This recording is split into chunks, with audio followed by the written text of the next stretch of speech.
I have failed consistently as a child in my fitness journey. We are going to meet a lady who has moved the mountains and the boardrooms through resilience. Right from going to factories where there was no loo for women, and for me to actually have No loo for women. no loo my for women, God. no loo at all. So the expectation was that you will spend 8 hours on the floor, and then only after that, go to the loo somewhere Oh my God. or take a break. Was there a loo for men? Yes. And I think with each of those, it would be a pity to fail and not learn something from it. Right? I think that's going to be the biggest failure of all. अरे madam, आप तो यहाँ कुछ ही दिन हैं, उसके बाद तो आप चली जाएंगी, I know, yeah. right? You did face उसके things. बाद तो हमें काम करना पड़ेगा. You have gone through certain injuries in the past and you came to CAF for rehab. How has that journey been? I have to say it's been absolutely brilliant, Meg. Right? When I came in, you will remember that I could not walk straight. Yes. Coming down the staircase and going it up was a journey, right?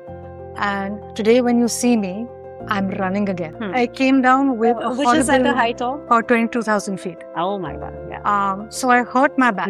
Very clear that I wanted to climb Mount Everest. That's something that I'd been planning since I think I was about 8 or 10 years old. I really want to talk about your expedition to the Mount Everest. My God. Please, Akanksha, elaborate more on that.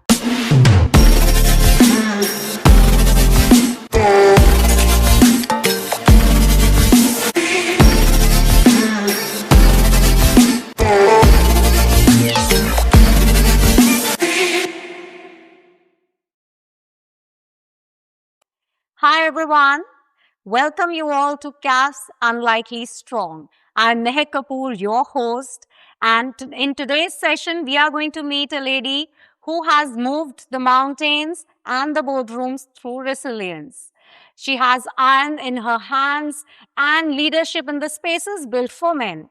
Please welcome Akanksha Pundir. Hey man, good to see you again. How are you? Very well. How was your Thanks. workout this morning? Fantastic, actually. As it always is. I'm sure. So, Akanksha, you're here at our podcast. So, one thing I always wanted to ask you was, how come you have been a corporate leader and an entrepreneur and a fitness enthusiast? So, how did you manage all of these things and how has your journey been? Great question, Mehak. And thanks for asking me that. So I think fitness and work have really been two sides of the same coin for me. It's been that way since I was a child. Coming from an army background, luckily for me, fitness was not an option, but it was just a way of life. Yeah. And when I grew up, it was really about finding ways to be fit while I also had to go to work to find the time and the money to do the stuff that I wanted to do on the outdoors front. So that has really been the two coins, the two sides of the coin to me. Yeah. And the other bit is that entrepreneurship has only taught me more of that rather than less. The resilience, the perseverance, the showing up every day that you need to as an entrepreneur is very much what fitness looks like. Yes, true. And Akanksha, being a woman in a male-dominated industry like, any industry you name it, it's male-dominated. So, and also being a leader in a male-dominated space. Tell us about your challenges or, some irritability during those working days that you have been into leading the pack of men. Literally every job that I've ever had. Yes. Right? I currently work in manufacturing. So it's a completely male-dominated space. Of course. My first bit was really about getting more women, on the assembly line. And that had a lot of resistance from my workers and my labor. They said, ये तो, ladies, यहाँ क्या कर रही हैं? ये क्या कर रही हैं? So we said, no, this is how it's going to work. And slowly and steadily, we saw the changes in the mindset of the men, on the floor. I remember my earlier Aero1 days when I was, basically an innovation consultant and going from company to company, from Tatas to Mahindras to a whole bunch in between.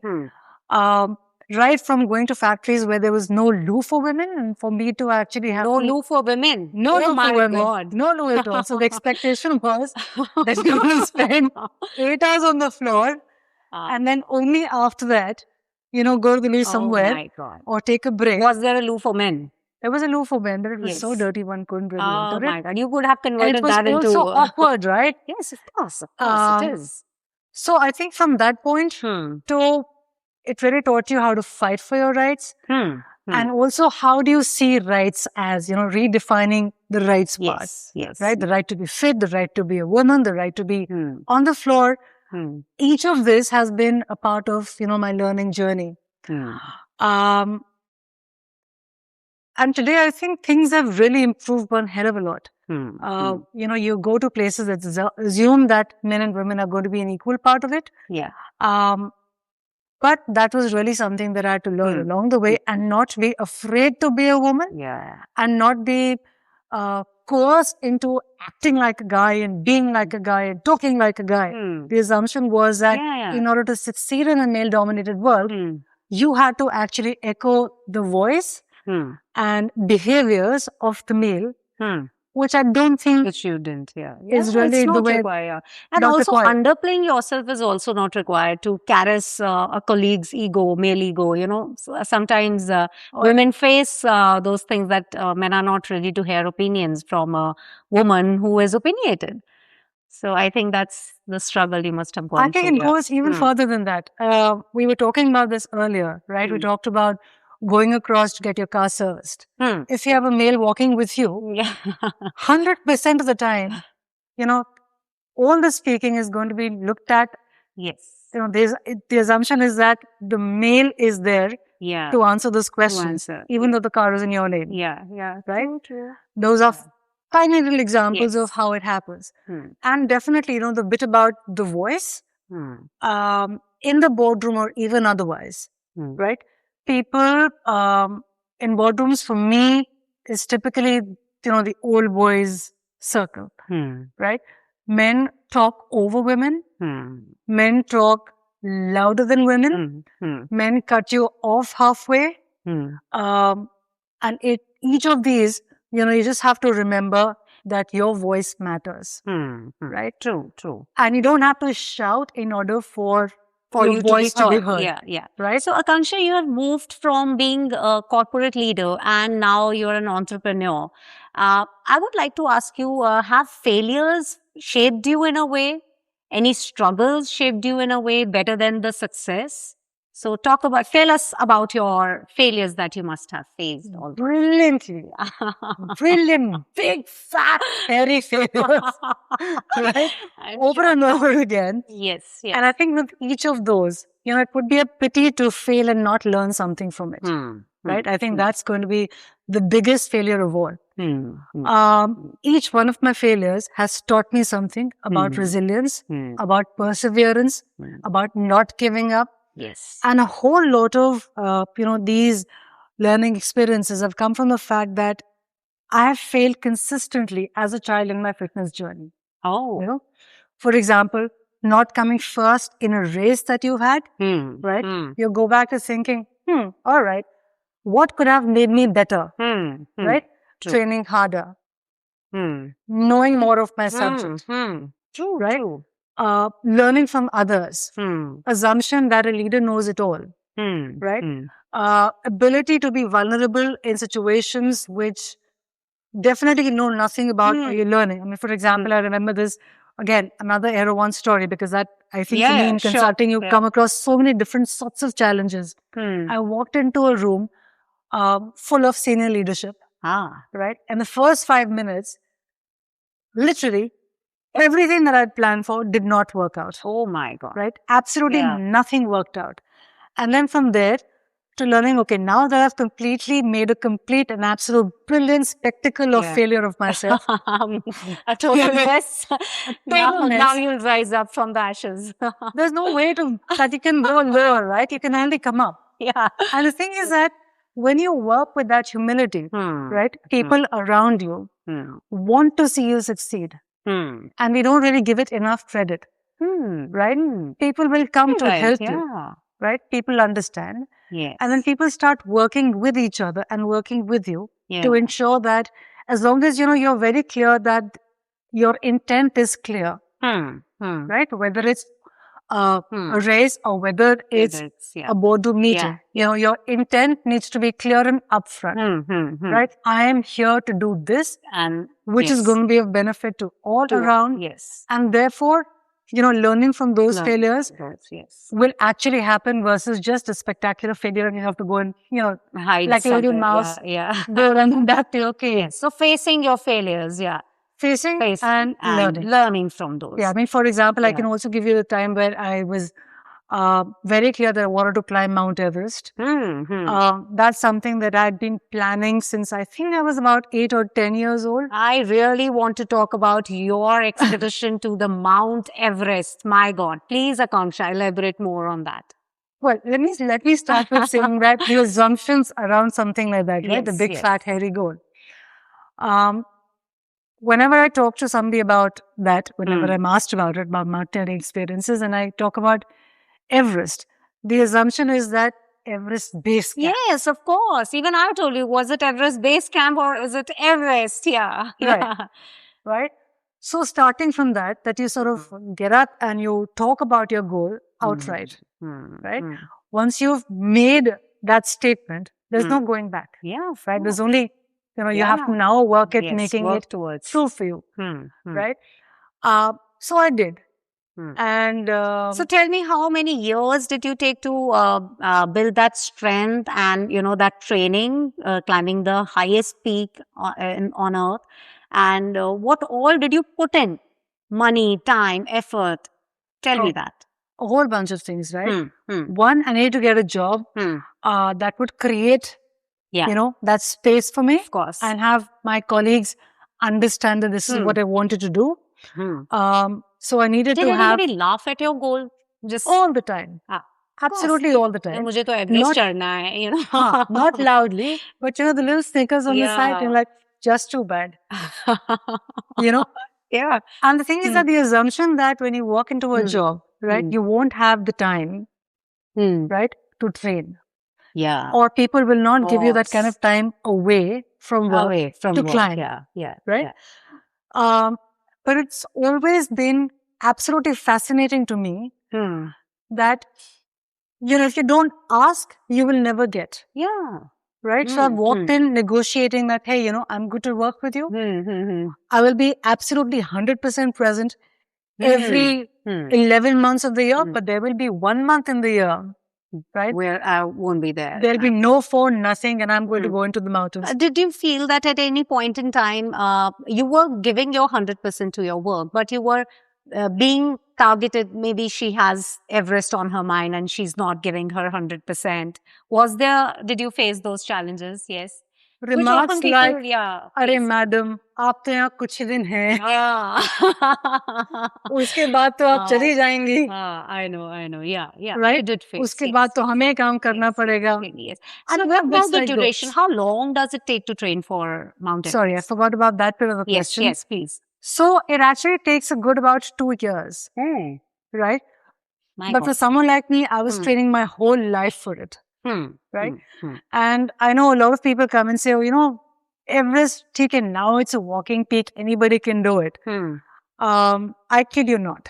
Right? No matter how fit you are, if you don't have all of your faculty together, your mental resilience, your physical ability. Yes. And really your faith in God's above. Yeah. It doesn't work. It doesn't really work out. Whether you're a man or a woman, especially as women, right? We've got our periods, we've got families to take care of, we have, whole bunch of other responsibilities that we create for ourselves. All of those also require you, to be a little selfish, to find that time for yourself. Yes. To be consistent with turning up. And I think it's really that combination that, that got me to do that. Through. And it took one... To be able to afford it as well, I believe. Well, my attempt was, which is about 15, 20 years now, was about 50 lakhs. Oh my God. Yeah. Right? So that's the commitment that you make. Of course, yeah. And that's a commitment also of, I was running triathlons in order to be fit for that. No matter where I was, I always carried a pair of shoes with me. Yeah. So, for example, if I were out, I'll give you one example. I had this project which was going on in IIM Ahmedabad. And I would take these, 4:30 a.m. flights. I would land in Ahmedabad, and the first thing I would do is I'd change into my running gear and go finish my workout and then arrive for work. For my meeting. Yeah, true. And that happened for a month. And thrice a week, this is what I was doing. So really, that entire thing about commitment, showing up. Commitment, showing and keeping that goal in mind that you have to. And then what went wrong? And not letting excuses get in the way. Yes. Right? So what went wrong was... You were telling me that there was some kind of a failure. What went wrong? And do you really think it was a failure? Well, initially, when I got to Camp 2, I came down with a which is at the height of? About 22,000 feet. Oh my God, yeah. So I hurt my back, right? It was a place that I'd been to earlier, so it wasn't new at all. And when I hurt my back, I spent about 3 days waiting for it to be all right, right? And then I knew that it wasn't going to happen, right? So I think the acceptance of, my childhood dream not coming true at that particular point in time was a biggie, right? And then, people are nice to you. Yes. And they will say, oh, ho jata hai, you can come back, etc., etc. You must have felt... I felt disappointed. Torn, disappointed. I felt like I should just be dying. There's no reason for me to live, right? Because all of my, my being was working towards this particular moment. Yes. However, it was a fantastic learning in retrospect, because I got to learn that is not the only thing, right, that defines you. Right? As a woman, as a mountaineer, as a human, right? There are a whole bunch of things. I mean, today I believe you should know where you should stop or turn back. That is very important in any journey. Rather than just taking your ego or your heart take the lead. So I always tell people I train for running, I said, you should know where to stop. So I think that wise call that you took at that point in time, accepting, yes, it does come with time, with effort to accept your failures. But I think when, on the hindsight, when you look back at it, you must feel that, oh, wow, I could accept that. And life has other challenges for me ahead. Yeah, I think when you accept that, that is not the be all and end all or the defining factor of who you are, right? That's when real learning starts. Yes. Right. The second part is being authentic, right, in that moment, and being true to yourself, right? My ego said, hey, I need to go back and climb, right?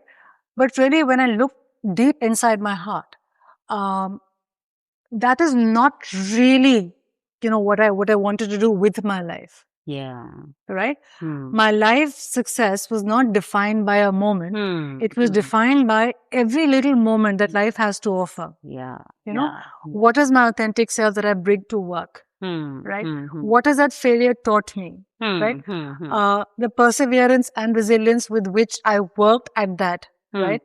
And I think especially in today's day and age, when I look around where we are, the poverty and the sickness and the illness, and what's happening to nature and a whole bunch of other things, I realized that those bits also matter to me. So I couldn't be so selfish as to... that only one thing is there, only hua to kuch nahi. Yeah. You can't do that. And do you think there is some parallel that you can draw across hiking or mountaineering and your work? Have you ever felt that if I could, do that, I can do this at work as well? Do you find parallels there? Oh, in ridiculously simplistic terms, just being able to stand and be in a workshop on my feet for 8 hours and be super excited, right? And be super awake through all of that, right? Comes because I'm fit. Yeah, true. Right? Ability to be running around, meeting people, talking to people, be happy is really, a lot of it goes into all the positive endorphins running into my, through my body. Also, the meditation that comes with workouts. Yeah. The assumption is meditation is only about sitting in one place and gathering all your thoughts. Yes. But it's also about every time that you lift, lift some something weights. off. Yeah, you're lifting a lot of load. Yeah. Right? There is a load which is being lifted. Yes. There's a load that you're carrying, and there's a load that goes back. Right? If I look at, being on the floor, when I'm working in my factory, or being present in all the different ways that one is in the boardroom and otherwise, it's really about the clarity that is with you constantly, because you've got all of that energy inside of you. The assumption that, now that you're older, ये लीजिए, आप कुर्सी पे बैठिए. Yeah. No, we won't sit. We don't need that chair. We don't need that chair, right? Yeah. We don't need that chair. It's as simple as that. We're not handicapped by any of those things that typically will bring us down. True, I've got that energy, I've got that gumption. I mean, I've finished a 2.5 hour workout and here we are talking to each other. Yeah. So, Akanksha, Right? do you think that leaders in today's time or entrepreneurs in today's time need to look after their health, fitness in order to work better? Right? That's the only way to be. Right? If you're not fit in mind, body and soul, you're not going to get very far in life. Right? Burnouts are going to be constantly out there.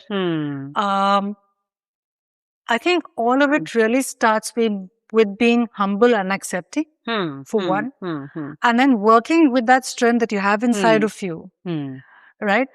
If you see a fat, I'm not saying fat, but an unfit person on the ground, an unfit person on the ground. I realize that not just but you're not trusting of that person. Right? There's a bit of it which says if a person does not have the gumption to look after himself, what will he be a good leader to the company or look after the work? Yes, will he be as good at his work? I feel is very authentic. It makes you, you can't fake fitness. So, and the thing is that it's also about, you can't fake not being yourself, right? I mean, there's only so much that you can carry. True. If I can't look after myself, how can I be expected, that I will be able to look after my teams, right? Or my clients, or in so many other different occasions. Many other ways. Yes, and you talked about being humble. Do you think that fitness makes us humble, and do you see any parallels in leadership and entrepreneurship related to humility? Constantly. You see, I've been really, very lucky in the years that I've been working, that I've come across fantastic leaders, right? And I can say that absolutely without failure, without being confused about it, each one of those had two things in common, right? The first one was physical and mental strength, right? And the second thing was humility. Right? You don't need to constantly validate yourself, right? Through what others think of you. And that comes from really, really, really, really knowing what you're talking about, right? True. So there is a lot of hard work that goes in, right? And if you look at the entire fitness journey, all of it is a combination of that, right? If you're not consistent, you will not be good at what you're doing, right? You have to show up every day for your people, for yourself, for your family, right? And all of that comes with commitment to the self in terms of fitness. Yes, absolutely. So, Akanksha, you have gone through certain injuries in the past, and you came to CAF for rehab. How has that journey been with CAF? I have to say it's been absolutely brilliant, Meg. Right? When I came in, you will remember that I could not walk straight. Yes. Coming down the staircase and going it up was a journey, right? And today when you see me, I'm running again. Yeah. Right? True. So and it's just been about a year. Yeah. Right? Yeah. My injury, I actually had 2 years before I ended up with you guys. Right? I'd forgotten how to walk. I'd forgotten how to lift my leg, in order to get a step in. All of that now has actually been is now a thing of the past, thanks to you guys. Yeah, yeah. Right? And also you have been showing up every single day for your workout. Because you've made it so easy, right? Okay, Akanksha, now is the time for the rapid fire. Oh, okay. Let me be prepared for this. Here we go. One habit you wish you had started 10 years earlier. Meditating and deliberate fasting. Great. Strength training or cardio? Strength, which builds the engine for all else. A leadership myth you no longer believe in?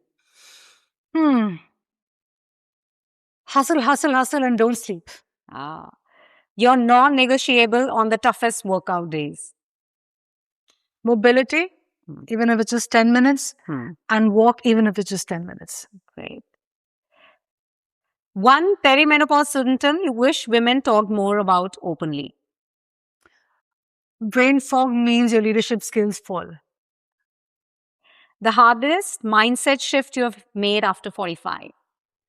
Energy over time as currency. Mountains or boardrooms, which tests you more? Taking the mountain to the boardroom. A piece of advice you now reject? Slow down at 50. What does strong at 50 mean to you? Thriving, unburdened, and consistent. One thing you are unapologetic about today? Lifting heavy, learning constantly, and the third part would be loving without apology. Great, great. So, Akanksha, as we close this podcast, I would want you to tell what legacy you would want to leave behind to the women who look up to you as inspiration in terms of being a leader, being an entrepreneur, being a fit person. So, what legacy do you want women to imbibe from you? I think the first bit really, Mehak, has to be about